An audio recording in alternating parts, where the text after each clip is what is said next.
Right.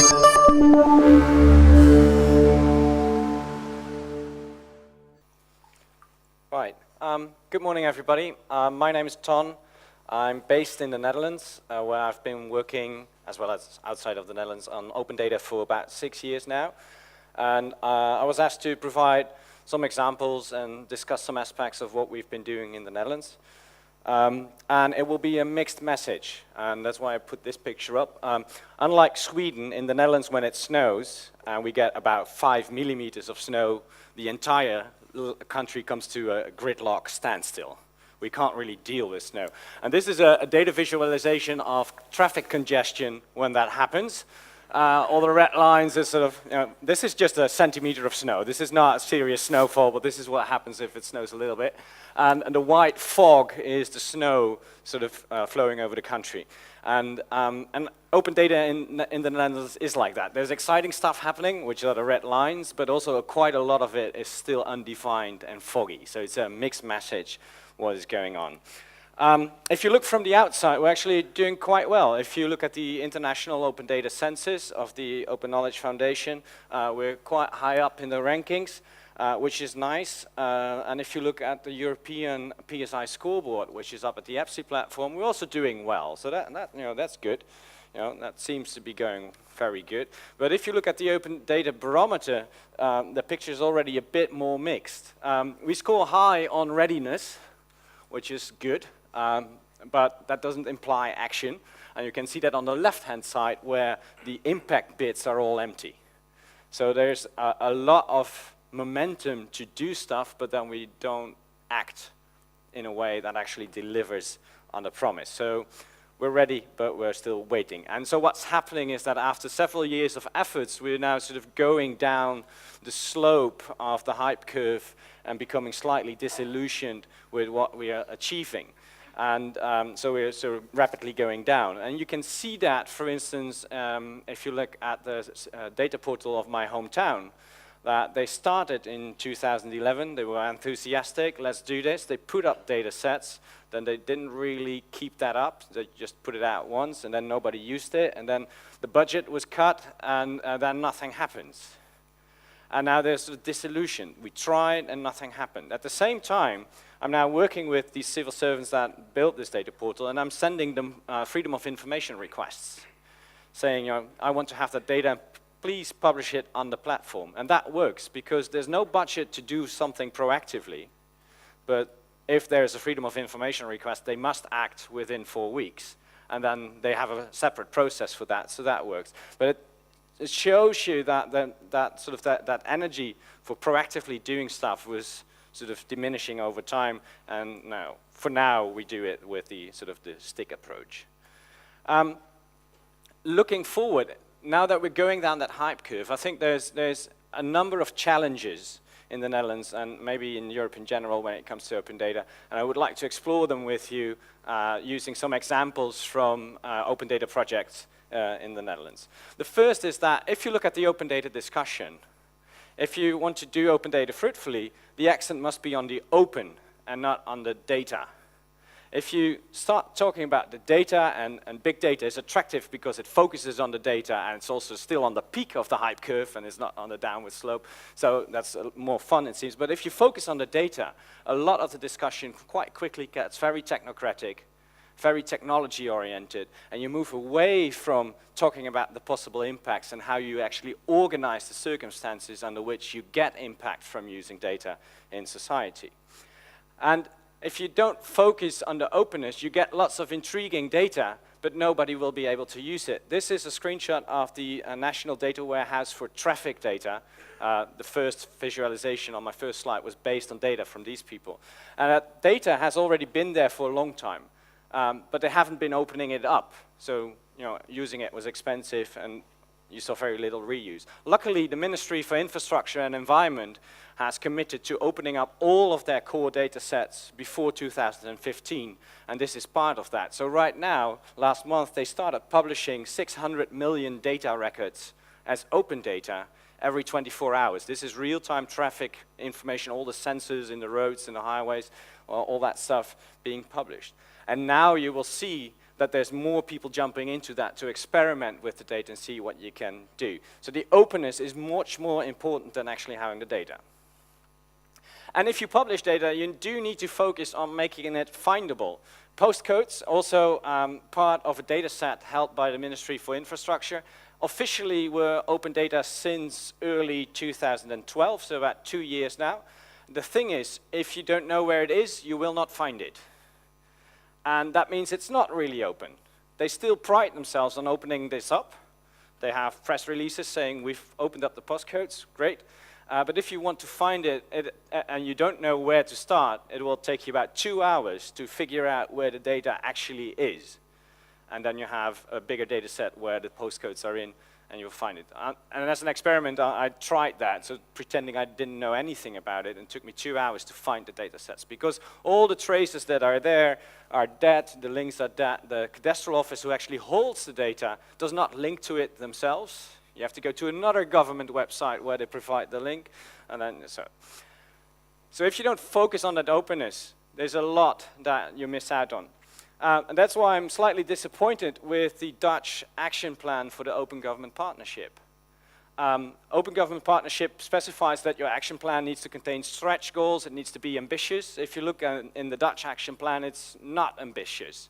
It's pilots, it's small, and there's no specific mention of actual results they want to aim for. It's all we're going to try a little bit, we're going to try our best. So I'm sort of disappointed with that action plan specifically because it does not really push forward on that open bit. And you can see that as well in the Dutch National Data Portal. We have a portal, it's been around for a while. There's a lot of data linked to it. And the cool part is that everything that's in there is under Creative Commons 0, so anybody can use it without any restriction. The sad part is that about 90% of all the links to data sets are actually dead. So even if you think you found the data, you didn't. So you have, because the links were updated and then they didn't do the update at the portal, so you're still at a loss. And if you don't sort of pay attention to make it findable, we're not talking about open data and we will not see impact. And specifically, we will not see impact on the serious issues that we as a society would want to address. And that's in part because we can't find the data, but also in part because the data that is connected to those serious issues isn't really published. All the easy data is published, not the hard stuff that actually would be helpful. Even though the official policy of the Dutch Ministry for the Interior is that they want to use open data as a way to tackle societal problems. So they try to publish data that is directly connected to societal problems that are in their own policy goals. And they're not really sort of succeeding in that yet, but if you want to solve serious stuff, you need serious data. And that brings us back to the census that are by the Open Knowledge Foundation. I mean, the census looks at 10 data sets. All of them are very interesting in terms of infrastructure, in terms of providing a backbone for reuse. But the real intriguing data sets that would tell us stuff about healthcare or the healthcare spending that we do is not in there. So are we already publishing the data that we really need? I don't think so. And especially not if you look at smaller size problems, then it's certainly not the case that everything that we would need is being published. This is a project in the city of Amsterdam on a neighborhood level where this is a disadvantaged neighborhood, and they wanted to find out what kind of funding actually streams into the neighborhood from all kinds of different public sector bodies, so that they could start discussing with the inhabitants how are we going to spend that money on the projects that we actually think are worthwhile to do in our neighborhood. And then it turned out that it was actually really hard to get all the data that was describing all the revenue streams and the finance streams flowing into the neighborhood. It was really hard, especially also because the public sector bodies felt threatened when they asked for that data. Because if this group of citizens in the neighborhood using that data could figure out a better way of addressing problems in the neighborhood, what have these public sector bodies been doing all those years? So they were threatened by the possibility of success of this project. But we need all those little pieces of the puzzle to be able to address the issues that we face. Sometimes that works quite interestingly and well. This was a public tender by the regional government of Utrecht.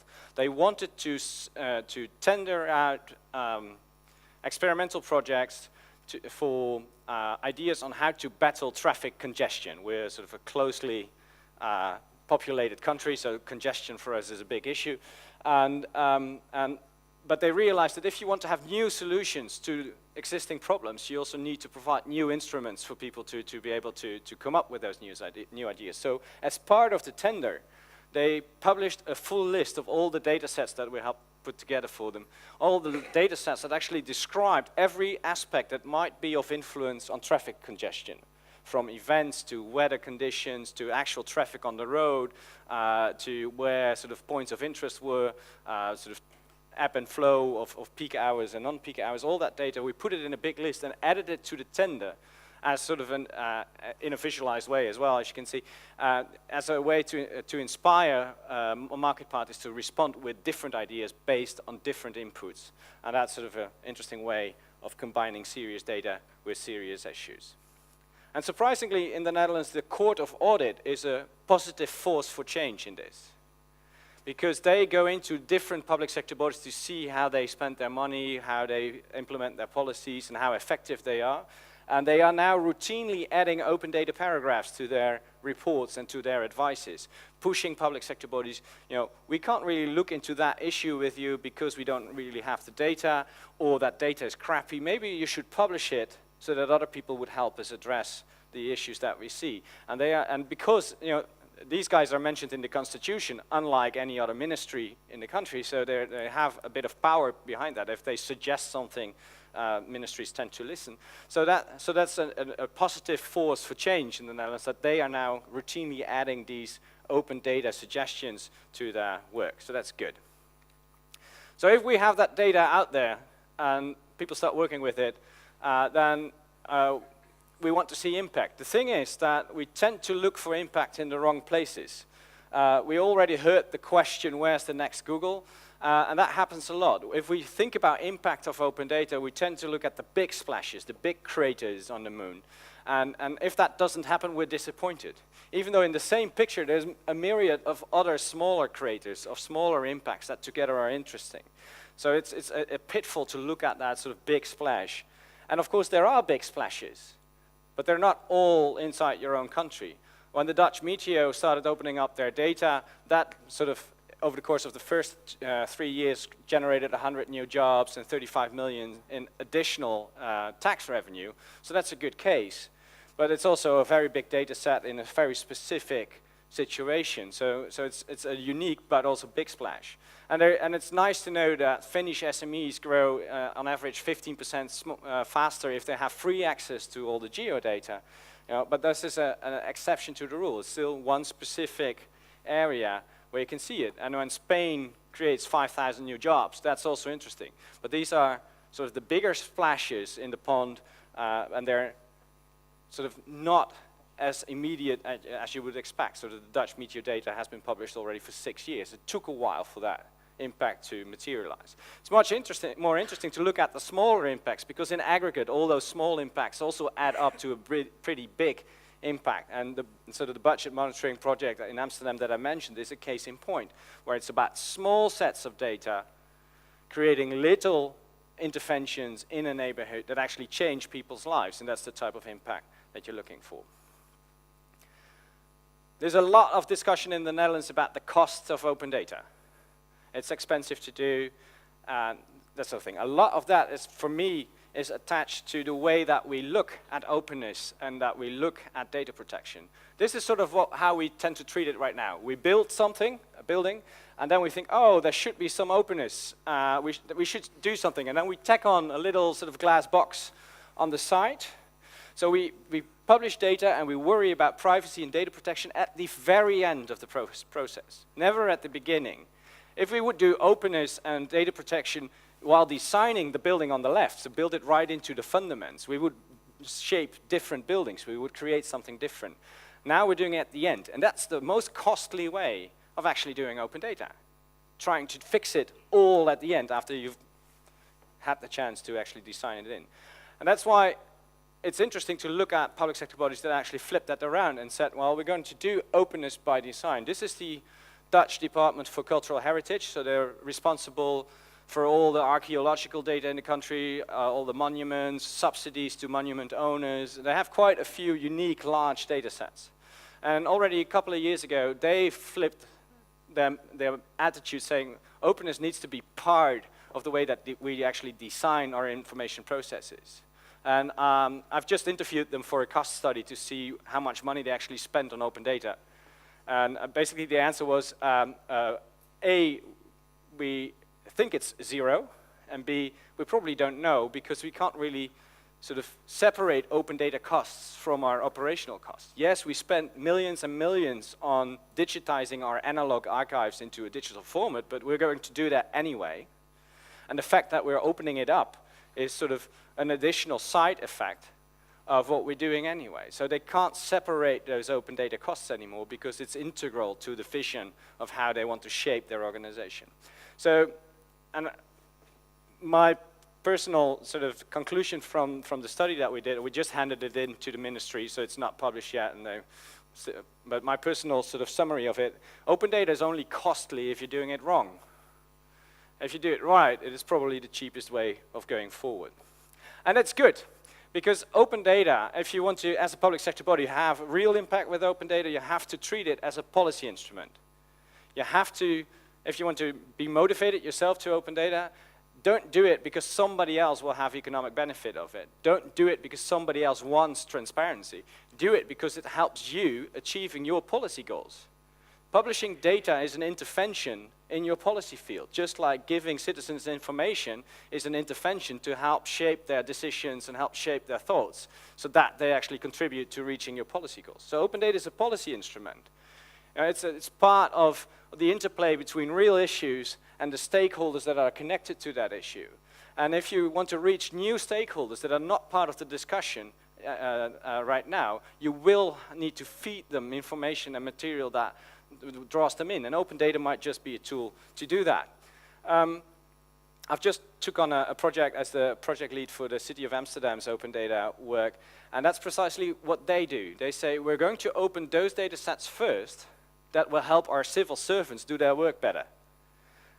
All sort of the difficult questions where there's a lot of interaction between a group of civil servants and a group of stakeholders in the city, they now want to sort of push data out to influence the conversations that take place there. Some of that is quite basic. Amsterdam city center, very crowded place. You have the terraces of pubs. There's always many discussions about where one terrace starts and the other ends, and there's sort of fights where the borders are.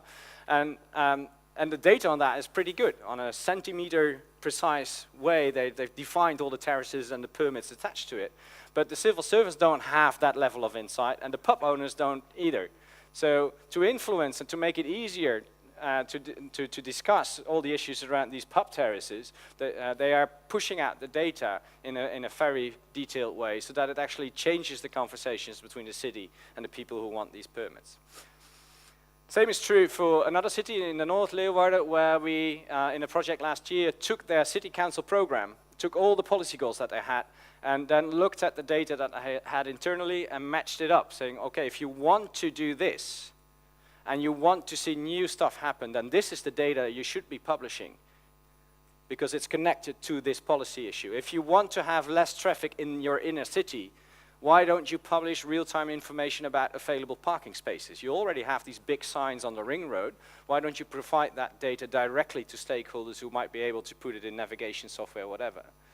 If you want to see open data impact connected to your existing policy goals.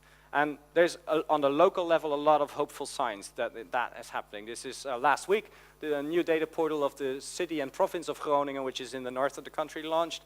And they not just sort of launched a portal for their own data, but they explicitly invite any stakeholder in the region who wants to add data to it to put it on the same portal so that it becomes a true regional portal for all kinds of stakeholders so that out of the combination of that data they can create impact. It was already mentioned that International Open Data Day is on the 22nd of February. And we are going to use in the Netherlands that day to, specifically in cities where not a lot is happening yet, to try and move this discussion forward. And how do you make open data useful on a local level and connected to real policies? So we're aiming for 38 cities in the country to have events take place there.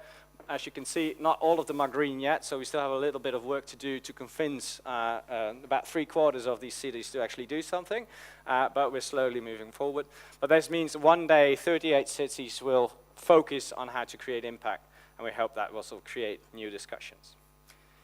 In summary, if you look at government opening up their data, most of the issues, this is a map of all the barriers that people encounter when they try to open up data. This is a result from a European workshop 3 years ago.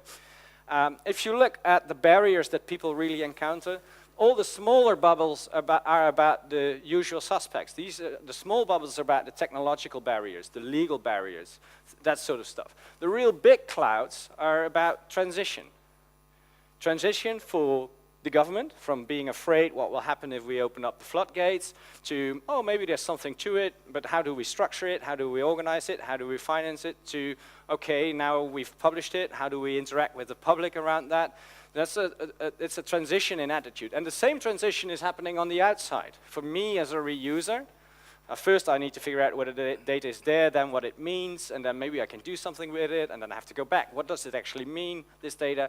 Can I find real useful ways to actually employ this in questions that I want to solve? And this transition is the tricky part.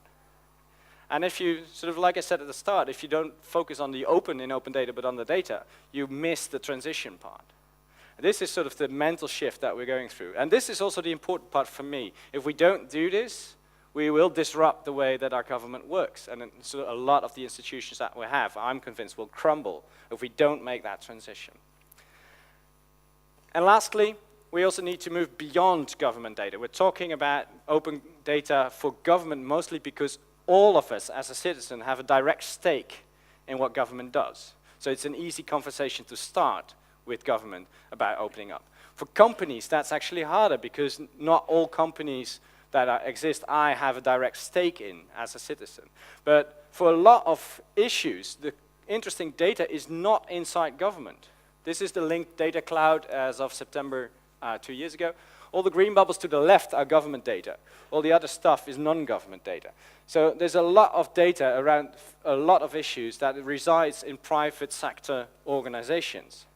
And if we really care about issues in fields like energy and food safety and food provisioning and healthcare and the whole finance system, we also need a lot of data out of the private sector. And luckily there's companies starting to open up. In Spain, there's a number of banks. They feel quite a bit of pressure, as you can imagine.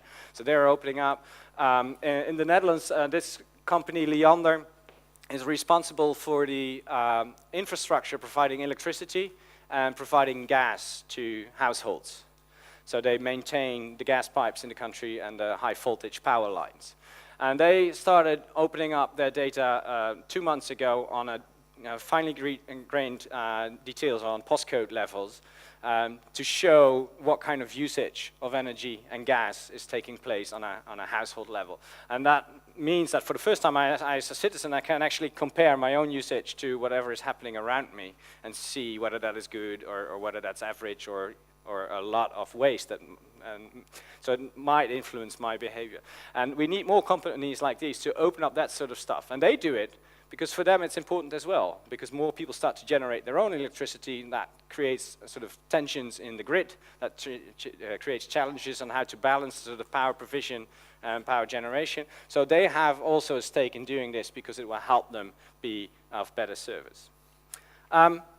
That's for the Netherlands. A few examples, a few challenges. It was quick, so the slides will be online and you're welcome to reuse them. Thank you very much.